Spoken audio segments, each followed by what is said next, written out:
Good morning, Card Community. It's RJ back with another video. Let's get to it. Today's random Mike Schmidt item of the day, 2021 Topps Chrome card. Picked this up in a trade recently.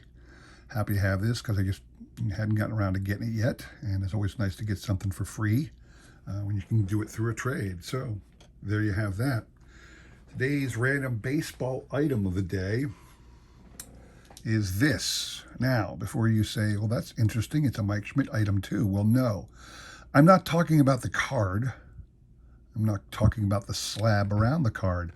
I'm talking about the case around the slab. So, what I have here is a Beckett a product that some company put out. I don't even know who, because let me explain the background of this product. It's hard for me to get the dang thing out of here. I'm going to break something before I get this out of here, I think. But this was a product I got for free at the Philly Card Show recently. Let me explain. I'm not even going to take it out. It's this frame that was made to fit Beckett graded cards, okay? And back on the Philly show a couple weeks ago, they had what they called a little scavenger hunt. They had 5 items. They give you an 8x10, 8.5x11, I mean, piece of paper, and on there was pictures of 5 items. You had to go around the show floor, find those 5 items, and the dealer at that booth would stamp your little piece of paper, and they'd give you a prize. Fill it out and get a prize. Well, this was the cheap prize I got handed to me, was this case. Well, I have 2 Beckett graded cards, both Mike Schmidt printer plates, so I just put this around my Mike Schmidt printing plate, 1 of 1. This one happens to be from 2015 Topps Gypsy Queen. I think it's the base card. It's actually the yellow, is it? Which color is it? Yeah, this is the yellow printing plate from that card set. Card, I should say. Anyway, that was my big pickup, was just the that little holder for a Beckett card, okay? All right, doing some trivia today, as always. The prize for you is this gold set, the entire Texas Rangers set of cards from this year's Topps base product, but it's the gold star parallel you could get as a random set. You know, every factory set, I think every third factory set has a gold star parallel. So this is the gold star parallel of the Texas Rangers. And here's the question. Inside that pack of cards, how many cards have the rookie stamp logo on them? So you're going to have to do your investigation on this year's Topps product and find out how many RC cards exist on the Texas Rangers. And just tell me that number. And you got today and tomorrow to answer. You have to email me the correct answer. I'll include my email in the description below. And you got today and tomorrow to answer. And we will pick a winner on Sunday. On Sunday, I will actually open up the pack of cards. We'll thumb through them, and we will count together exactly how many cards have an RC logo on them, all right? All right, moving on today. Every day this week, there's 3 days I film. Every day this week, I'm going to do a VR for some channel. Today's VR is for Joe over at 4 Sharp Corners. He had hit 100 subscribers recently.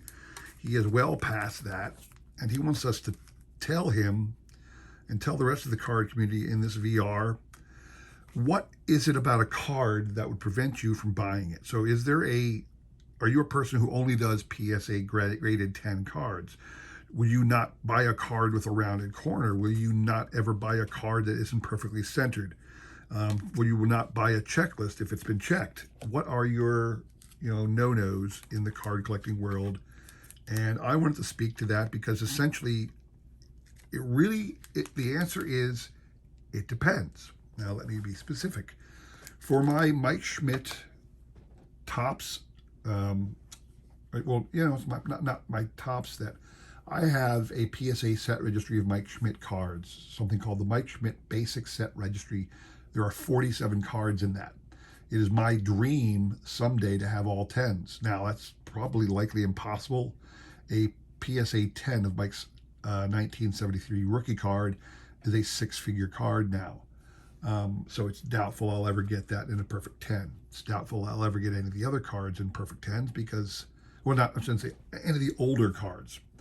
In my Mike Schmidt collection, I have PSA 10s of every card of that 47 card run from 1980 on.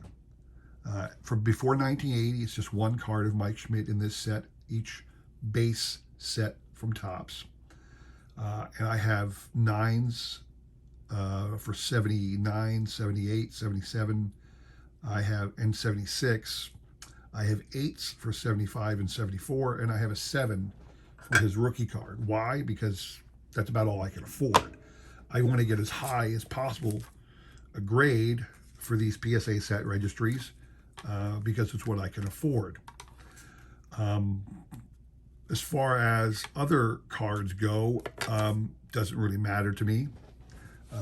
I picked up this card off of eBay, the 1909 Philadelphia Caramels E95 set. This one is of Larry Doyle. It is a 4, and if you see, there's a qualifier there. MK means this one is marked. And you can see somebody had a little stamp that they printed. It looks like HCN on the back or something. Don't know what that stands for. Don't know why the person stamped it on the back of his card, but it makes it a 4 with a qualifier, so it's a little less valuable than a 4 that would be perfect. But it saved me the price of spending a whole bunch of money and still getting a 4. So I have no problems with a card that had been marked.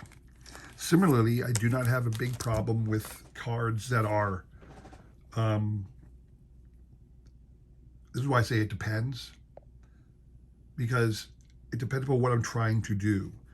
In a current set, most of the cards you get are going to be in perfect shape. You pop them out of the pack, you get a factory set, they're beautiful. For older cards, sometimes you come up with problems and you've got to decide what's good and what's bad. I recently showed off this set from 1970, the rolled gold baseball greats. Every one of these cards is cracked and bubbled because of the plastic laminate that's on it is damaged by, 50 years later, the plastic's cracking and deteriorating. I don't care. I have this whole set. I'm thrilled about that.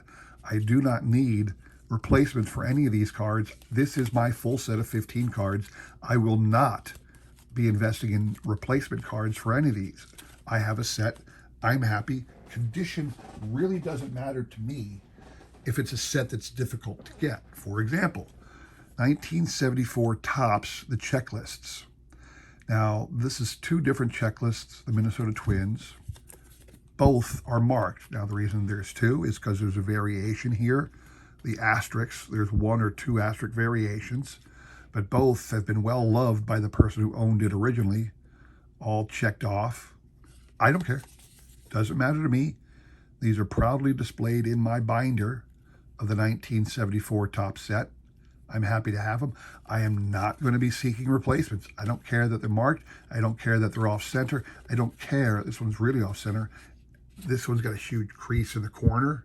I don't care that the corners are all dinged and dented. I do not care. What's important to me is I have the whole set. Building a set, me being RJ Collects Sets, building a set is the most important thing to me. So when you talk about grades, if I'm doing a PSA set registry, I do want to get the highest possible grade. I really do. But if it's a random card that's going to be loose forever, really don't care about the grade. I don't care about the condition of the card. If I'm never going to get it graded, what do I care what the condition is? So there you have it. That is my VR response for Joe over at 4 Sharp Corners. I'm going to put a link to his channel below, specifically to the video, the VR response thing. Check him out. Maybe you guys got time to enter. Please consider like, subscribing, commenting on my channel, and please consider like, subscribing, commenting on Joe, right? I want to thank you all for taking time out of your busy day to watch my channel. Don't forget the trivia question. Hope to see you again on Wednesday. Take care.